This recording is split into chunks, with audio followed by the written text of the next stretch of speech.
अस्सलामु अलैकुम वरहमतुल्लाहि वबरकातुहू। अब्दुल करीम आज़ाद मुखातिब हूँ।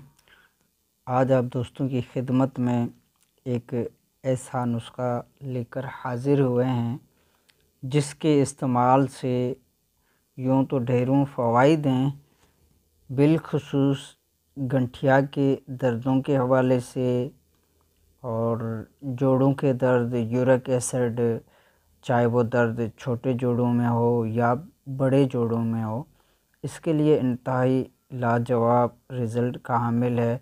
बनाने में भी बिल्कुल आसान, सहल, बिल्कुल ही हर कोई शख्स बना सकता है और बिलखुसूस हर आम व ख़ास इंसान इसको बनाकर फ़ायदा हासिल ले सकता है, क्योंकि इसमें कोई ऐसी चीज़ शामिल नहीं जिसकी वजह से ख़दशा मौजूद हो या डर हो, खौफ हो।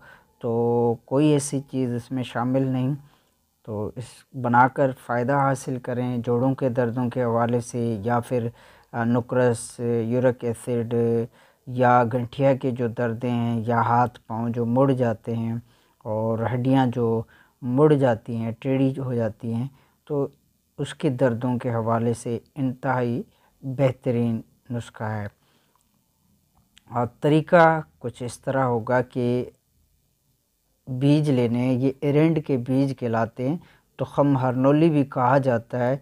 तो इसका ये ऊपर वाला छिलका जो है ये आपने उतार लेना है। अंदर जो है मगज़ होगा, सफ़ेद किस्म के अंदर जो मगज़ गोदा होगा वो आपने लेना है। तो बराबर वज़न ये तुख़म एरेंड और इसके बराबर वज़न आपने असगंद नागोरी लेना है, यानी कि असगंद की जो जड़ें होती है वो आप ले लेनी है। असगंद को आपने पहले बारीक कर लेना है, पाउडर कर लेना है, और कोशिश कीजिए कि कपड़े से छान लें। सबसे बेहतर होगा कि आप कपड़े से इसको छान लें। तो जब कपड़े से छान लें तो आपने मगज़ एरेंड, जो कि एरेंड के जो बीज हैं, इसका ये ऊपर वाला जो छिलका है, ये छिलका आपने उतार लेना है। इसके अंदर होगा मगज़, जो गोदा होगा अंदर, वो आपने लेना है। तो ये दोनों चीज़ें बराबर वज़न लेनी है। अगर 10-10 ग्राम है तो दोनों 10-10 ग्राम, अगर 50-50 ग्राम है तो दोनों 50-50 ग्राम आपने ले लेनी है। तो सबसे पहले आपने असगंद का जो पाउडर है उसे पाउडर बना लेना है, बारीक कर लेना है, कपड़े से छान लेना है। उसके बाद ये जो छिलका उतार कर ये एक एक मगज़ असगंद के साथ डालकर कूट लें। फिर दोबारा पेस्ट बन जाएगा। जब अच्छी तरह पेस्ट बन जाए तो चने बराबर इसकी गोलियां बना लें।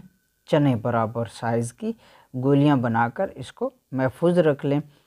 तो एक गोली सुबह और एक गोली रात को सोते वक्त दूध से इस्तेमाल कराएं। जैसे ही आप दूध से इस्तेमाल कराएंगे, बैद ग़िज़ा, खाने से पहले भी ले सकते हैं और खाने के बाद भी ले सकते हैं, कोई हर्ज नहीं। बेहतर ये होगा कि खाने के बाद लिया जाए तो सबसे बेहतर होगा।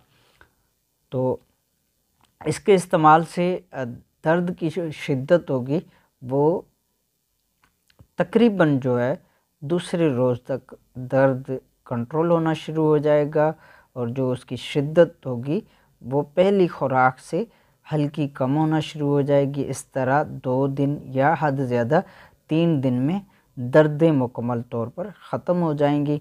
तो इस तरह जितना पुराना मर्ज़ होगा, जितना देर से का जो अरसा लगा होगा मर्ज़ को, तो उतना ये धीरे धीरे कम होता रहेगा। अगर नया मर्ज़ है तो फ़ौरी तौर पर 1-2 दिन में बिल्कुल इंसान दर्द की कैफियत से निकल जाता है। तो इस तरह 15 दिन, 20 दिन या 1 महीना तक इस्तेमाल करें तो इंशाअल्लाह अज़्ज़ व जल मुकम्मल तौर पर दर्दें ख़त्म हो जाएगी। जो मर्ज़ होगा, यूरिक एसिड होगा या नुक्रस हो गया या गठिया की दर्दें हो गई, वो धीरे धीरे बिल्कुल ख़त्म हो जाएगी। इसी तरह अगर इसको मिजाजन के एतबार से इस्तेमाल करना चाहें तो ये खुश्की वाले मिजाज पे आप इस्तेमाल कर सकते हैं। इसी तरह आप गर्मी के भी मिजाज के ऊपर इसको इस्तेमाल कर सकते हैं।